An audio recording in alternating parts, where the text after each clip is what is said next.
Hola amigos, bienvenidos al video de hoy. En el video de hoy vamos a hablar acerca sobre, vamos a continuar con el capítulo 3 de Historia de la corrupción en el Perú. El día de hoy les traigo un episodio titulado Herederos de la desgracia. Título que viene como anillo al dedo para lo que va a ser esta parte de este video, ¿no? Para lo que va a ser este video, ya que aquí se va a narrar lo que pasó después de la nefasta Guerra del Pacífico, donde el Perú lamentablemente quedó completamente destruido después de casi 2 años y medio de ocupación.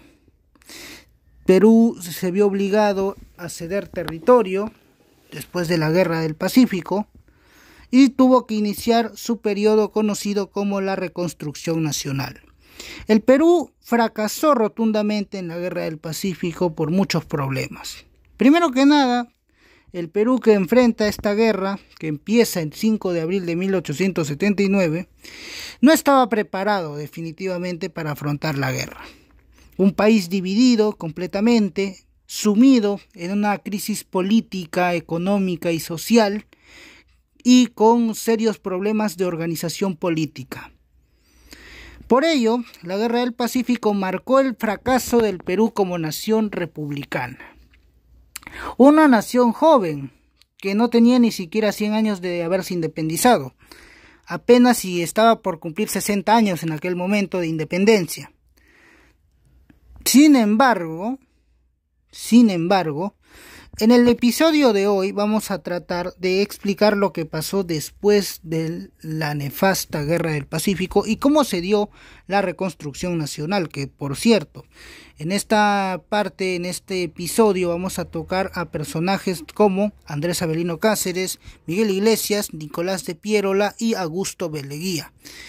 Es por ello que este episodio se titula Los herederos de la desgracia. Y vamos a empezar el video de hoy, vamos a abrir este episodio con el famoso discurso del Politeama. El discurso que dio Manuel González Prada y que pasó a la historia. Seguramente si has oído hablar de Manuel González Prada, sabrás de que González Prada tiene frases muy célebres que aplican muy bien para lo que es el Perú, incluso en la actualidad.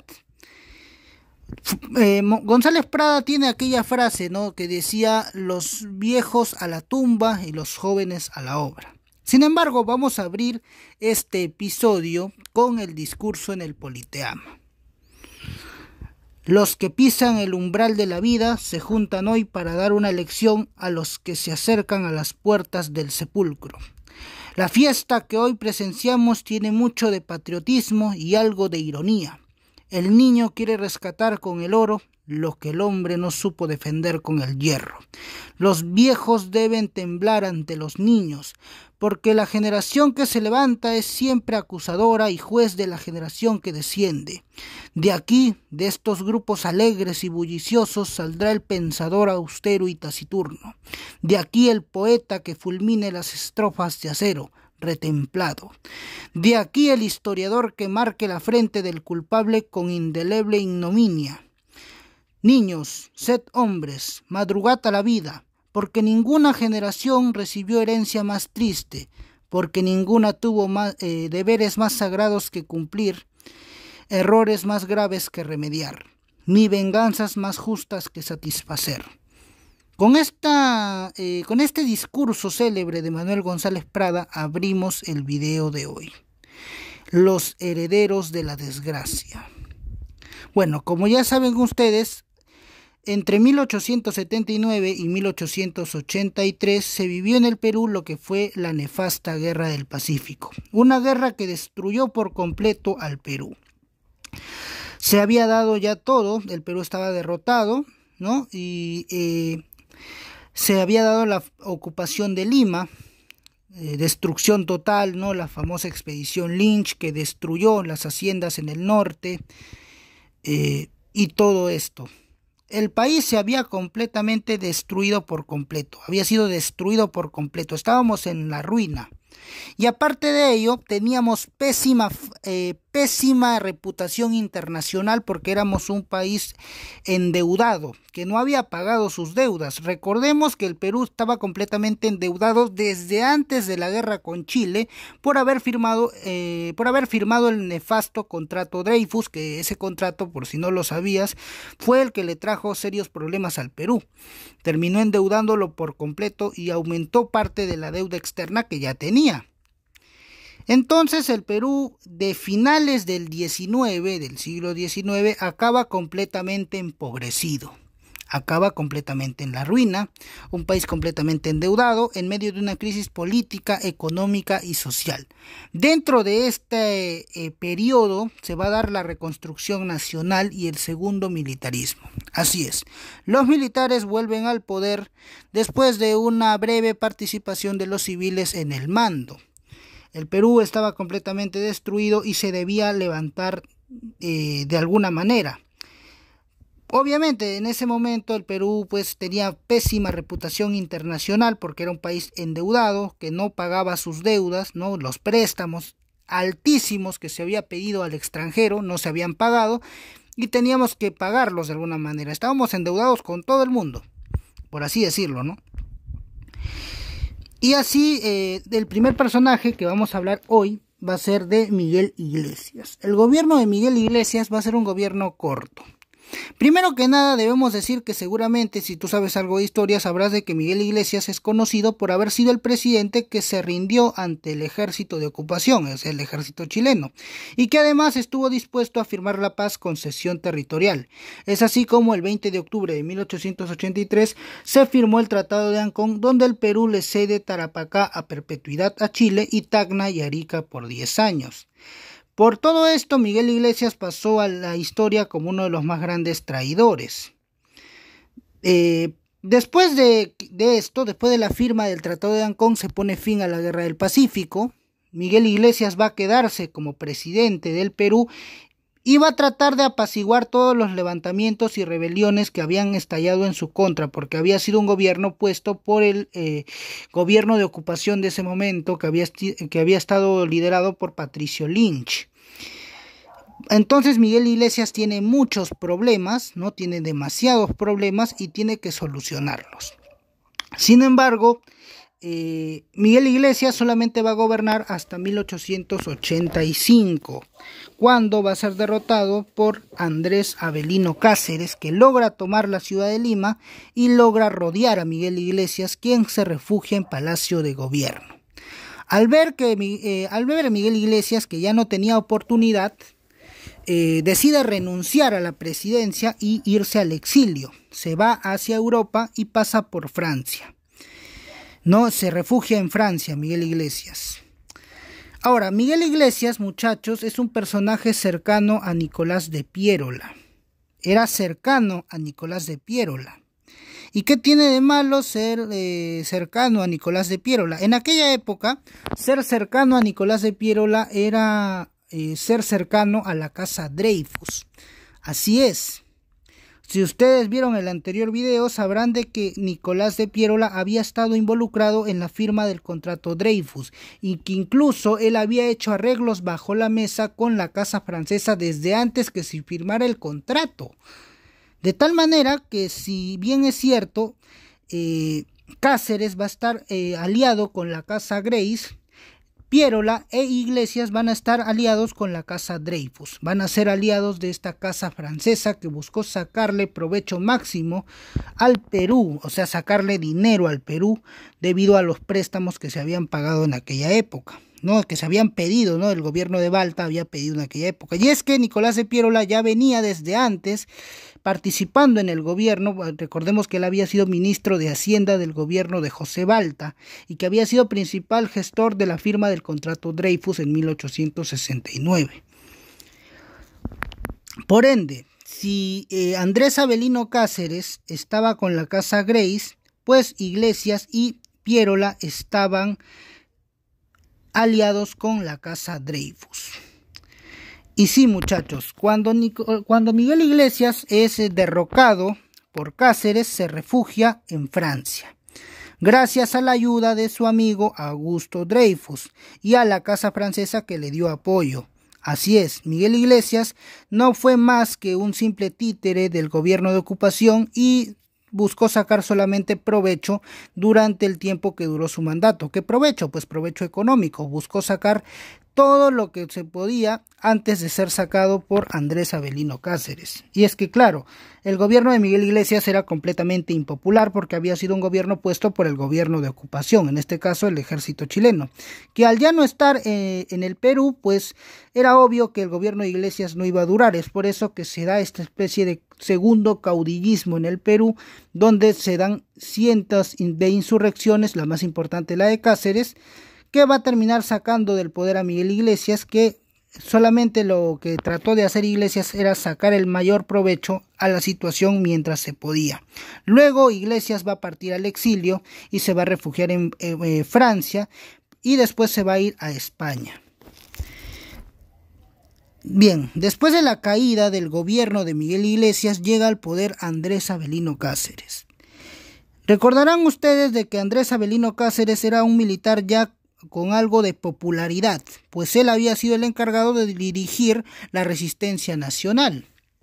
Pues bien, el gobierno de Cáceres estuvo caracterizado por el caudillismo militar, que ya se había visto en el anterior militarismo. En el primer militarismo se recordarán ustedes de que ahí también existía el caudillismo militar.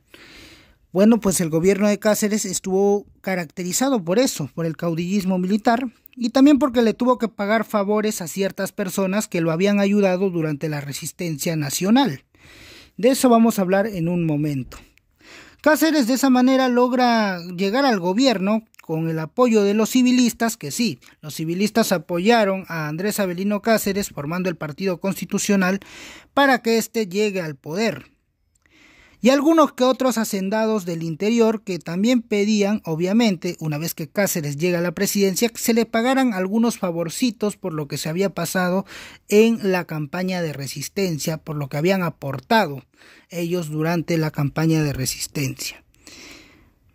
Sí, así es, muchachos, nada fue gratis en aquella campaña de la Breña. Por más colorida y por más heroica que parezca, pues también hubo corrupción, y este es el caso perfecto. Cáceres tuvo que pagarle a estas personas que habían aportado durante la campaña de resistencia nacional. Bueno, y así es como el gobierno de Cáceres se podría decir que era un gobierno abiertamente corrupto. También hubo mucha corrupción en el gobierno de Andrés Avelino Cáceres. Se tuvieron que pagar favores a terratenientes y hacendados que habían apoyado a su campaña de resistencia. Otra de las cosas por las que va a ser criticado Andrés Avelino Cáceres es por la firma del contrato Grace. Y es que recuerden que yo les había dicho, ¿se acuerdan ustedes que yo había mencionado de que si Iglesias y Pierola eran cercanos a la casa Dreyfus, pues Cáceres va a estar cercano a la casa Grace, una casa estadounidense que buscaba invertir en el Perú, y para ello pues se busca llegar a un acuerdo con el gobierno de Cáceres. Para ese momento el Perú estaba completamente endeudado, se buscaba pagar las deudas que se tenían, ¿no? Porque habíamos quedado destruidos después de la guerra, y lo que se buscaba era solucionar los problemas de la deuda externa. Y para ello va a aparecer el contrato Grace, que va a ser un contrato muy criticado. El contrato Grace incluso, miren ustedes lo que va a pasar aquí, incluso va a ser comparado con el contrato Dreyfus, ya que Henry Meiggs estuvo cercano también a la casa Grace. Y sí, Henry Meiggs era también cercano a exactamente la casa Dreyfus. Así es. El contrato Grace también fue un contrato que estuvo plagado de especulación y de corrupción. Y es por eso que fue criticado. La gente desconfiaba por completo del contrato Grace, pues era comparado abiertamente con lo que había sido el contrato Dreyfus. Y es que no faltaba motivos, ¿no? Porque el contrato Dreyfus había sido un desastre. Dejó completamente endeudado al Perú ese contrato que se había firmado en 1869. Cáceres de igual manera logra firmar el contrato Grace, y esta casa extranjera va a pagarle al Perú parte de su deuda externa. Se cedieron los ferrocarriles del interior, se vendió algunas toneladas de guano de las Islas Chincha que quedaban todavía, y de esa manera se cedieron los ferrocarriles. De hecho, si mal no recuerdo, 65 años, bueno, se llegó a ese acuerdo y se pagó parte de la deuda externa con el contrato Grace.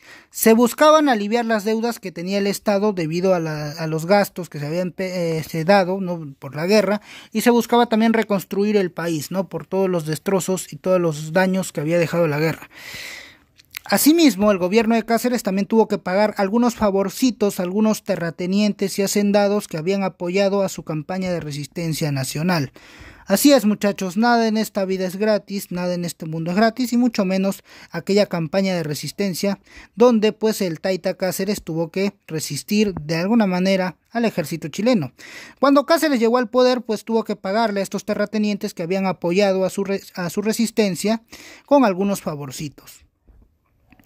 Luego del gobierno de Andrés Avelino Cáceres llega al poder Remigio Morales Bermúdez. Y si el apellido se parece familiar, ¿no?, es porque Remigio Morales Bermúdez es el abuelo de Francisco Morales Bermúdez, que obviamente también va a ser presidente del Perú en el periodo de 1975 a 1980 en el denominado Gobierno Revolucionario de las Fuerzas Armadas.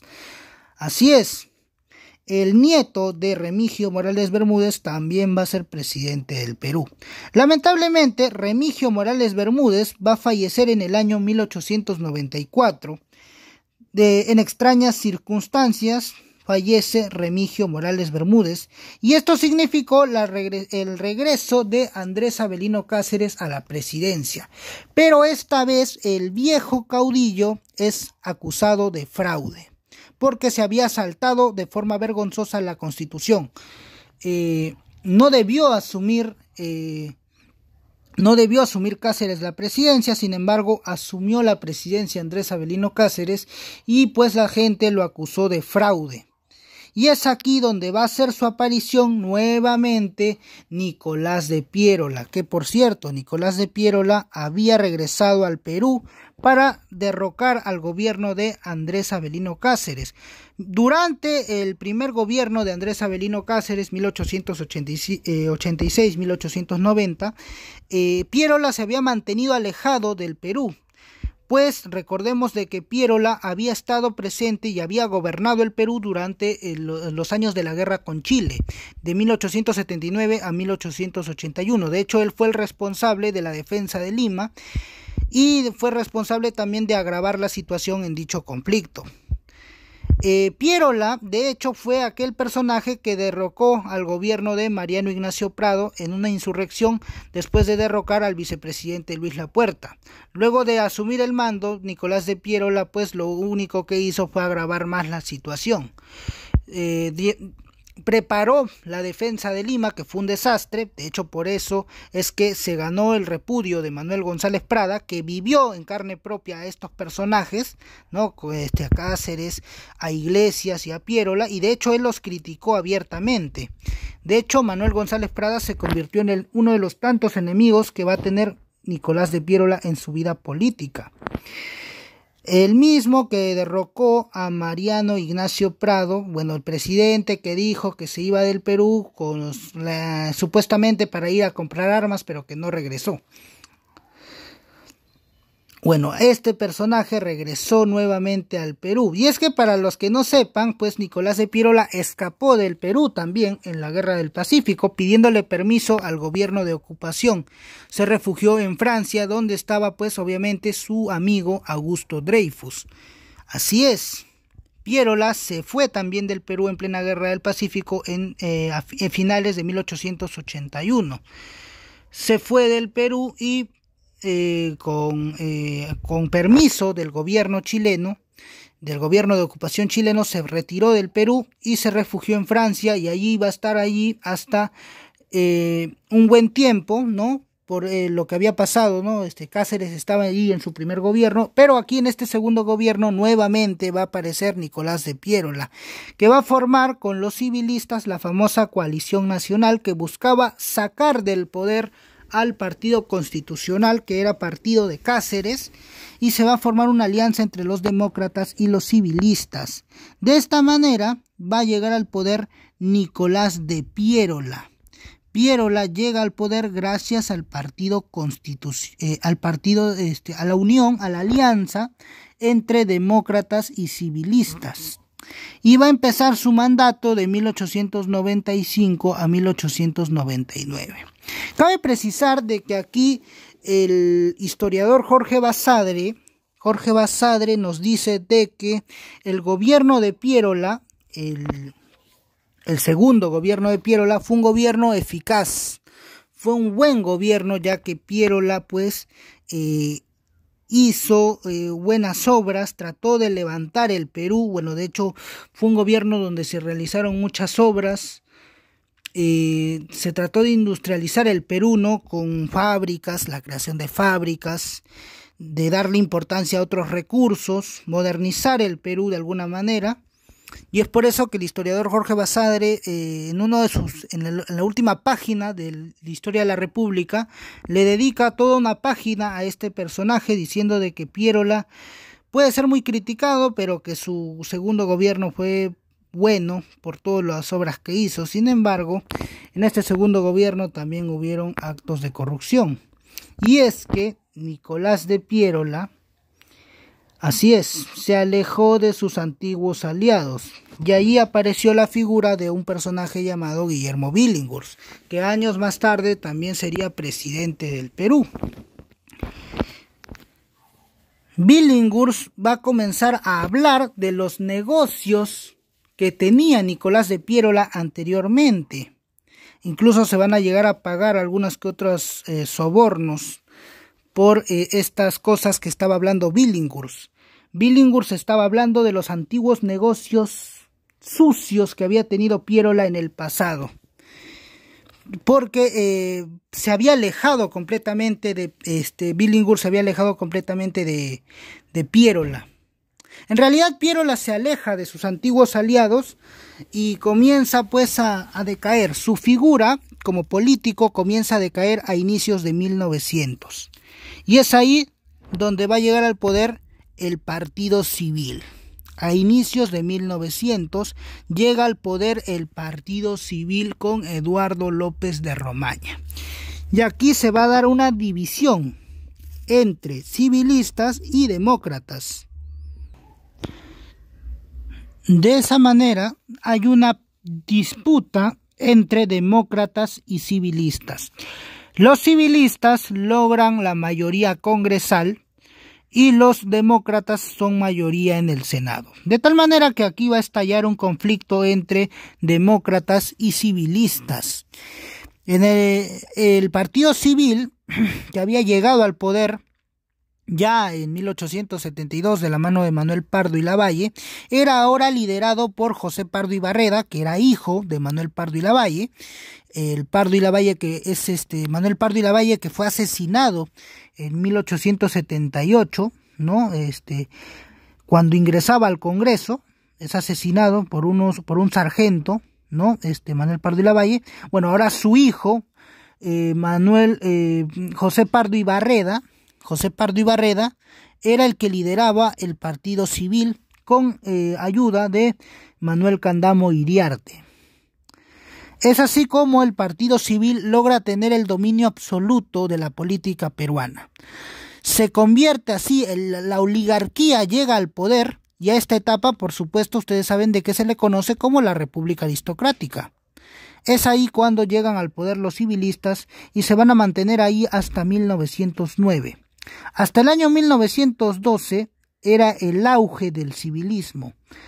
Después va a haber un rompimiento entre los civilistas y los leguistas, pues Augusto B. Leguía en su primer gobierno se va a separar de los antiguos civilistas y va a formar su propio partido, los llamados civilistas gubernamentales o leguistas. De esa manera se va a enemistar con su antiguo amigo y socio José Pardo y Barreda. De esta manera surge un nuevo personaje que va a ser muy importante y uno de los personajes más poderosos que van a darse durante esta etapa en la historia peruana, Augusto B. Leguía. Que Augusto B. Leguía va a ser presidente entre 1908 y 1912. Pues bien, con todo esto empezaría la caída del civilismo. Hasta antes de la llegada del llamado Pan Grande, se había vivido lo que era el auge del civilismo.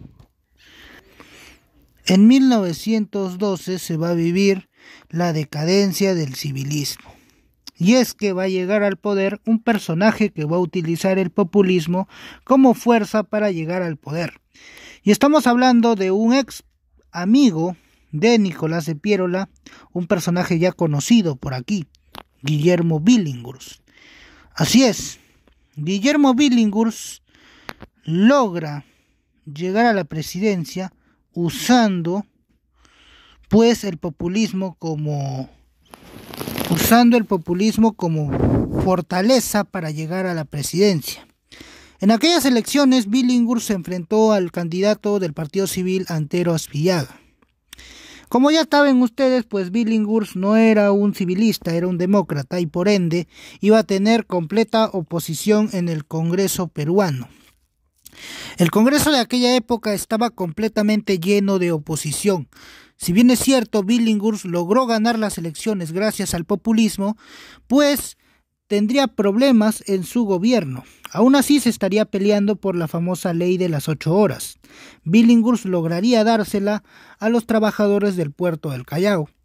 Sin embargo, Billinghurst tendría total oposición por parte del Congreso peruano. El Congreso de aquella época estaba lleno de civilistas y también de leguistas. Entonces va a comenzar una guerra de poderes dentro del Estado peruano. Billinghurst contra el Congreso. Billinghurst en aquel momento pues no tenía mucho apoyo que digamos, pues era un hombre de un carácter difícil. Entonces Billinghurst va a amenazar con disolver el Congreso. Incluso llegó a anunciarlo. Anunció Billinghurst que iba a disolver el Congreso. Sin embargo, Billinghurst no podría disolver el Congreso, pues es derrocado por el general Óscar Benavides, o bueno, en ese momento coronel Óscar Benavides, quien se levanta en armas contra Billinghurst y le da un golpe de estado, sacándolo del poder. Esto ocurrió en 1914.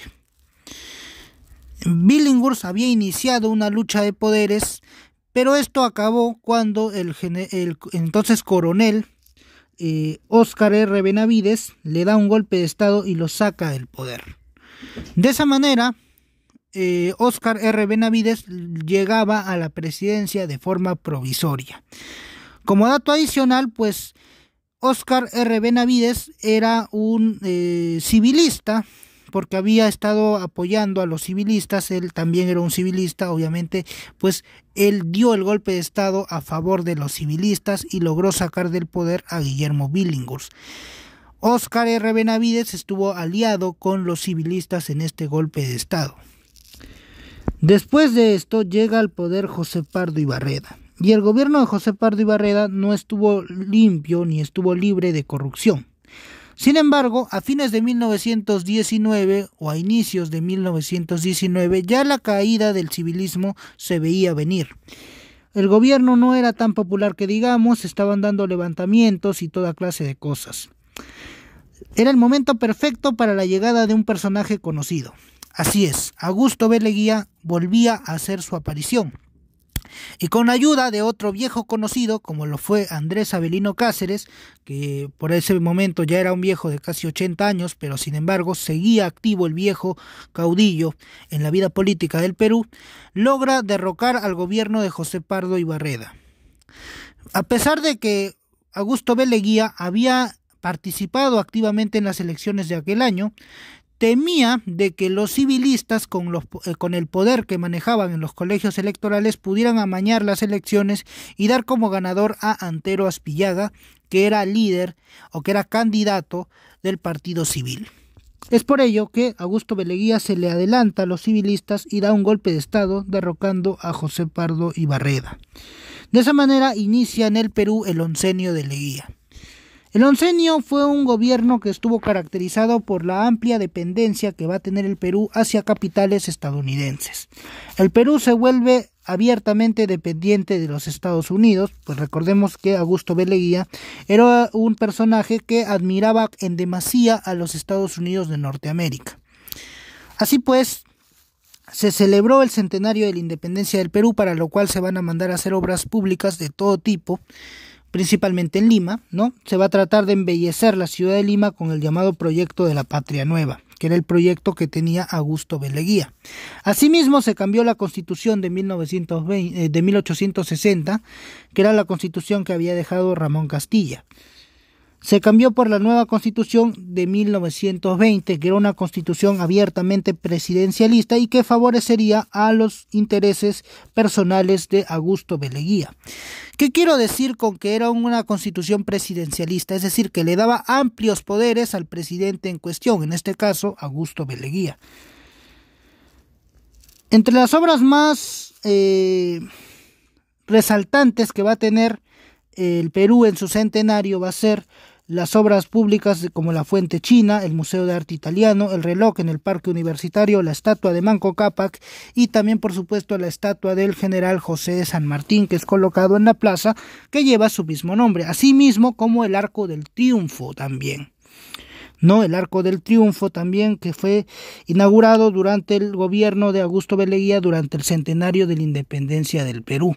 Asimismo, se hicieron desfiles escolares y militares de todo tipo, celebrando los 100 años de independencia del Perú. Pero asimismo, el oncenio fue un gobierno plagado de corrupción. Un gobierno plagado por la opresión y por ser un gobierno abiertamente dictatorial y autoritario. Se persiguió a los estudiantes universitarios y opositores al régimen de Augusto B. Leguía. Este último mandaba a sus opositores y detractores a la isla San Lorenzo. Por un tiempo, el gobierno de Augusto B. Leguía gozaba de popularidad. Se reeligió en 1924 y en 1929. Sin embargo, hasta el oncenio de Leguía tenía que caer, y debido a la crisis económica que se dio en 1929, conocido como el crack del 29, el gobierno de Augusto B. Leguía cayó de forma terrible. Se dio crisis económica en el Perú y se comenzaron a destapar todos los actos corruptivos que había cometido el régimen en cuestión. En el gobierno de Augusto B. Leguía no solo se beneficiaron sus allegados y gente cercana como amigos y familiares, sino también gente cercana al régimen leguista. De tal manera que Augusto B. Leguía fue un personaje que estuvo involucrado en muchos actos corruptivos. Asimismo, en su gobierno se firmó el llamado Tratado de Salomón Lozano, donde se cedió el trapecio amazónico. Y también durante el gobierno de Augusto B. Leguía se dio la firma del Tratado de Lima en 1929, donde se recupera Tacna, pero se termina perdiendo Arica. Bueno, en realidad Arica no la perdimos, sino que se vendió a $7 millones. Obviamente, Augusto B. Leguía se enriqueció durante todo este tiempo, sacándole máximo provecho. Y otra de las cosas que va a sacar al gobierno de Augusto B. Leguía es también el crecimiento y el aumento de la deuda externa, debido a la cantidad de obras públicas que se hicieron. En algunos casos, un poco de ese dinero fue a parar a los bolsillos de Augusto B. Leguía. De esa manera, el gobierno de Augusto B. Leguía cae en 1930, producto del crack del 29. El Perú era un país que se había vuelto dependiente abiertamente de los Estados Unidos, y pues al darse el crack del 29, el gobierno de Leguía cae y llega al poder Luis Miguel Sánchez Cerro después de la Revolución de Arequipa, donde el comandante Luis Miguel Sánchez Cerro llega a la presidencia. De esa manera se pone fin al oncenio de Leguía, y como dato adicional y un dato algo irónico, Augusto B. Leguía terminó yéndose preso a la isla San Lorenzo, el mismo lugar donde donde él había mandado a sus opositores y detractores en sus años de gloria, en sus años de popularidad.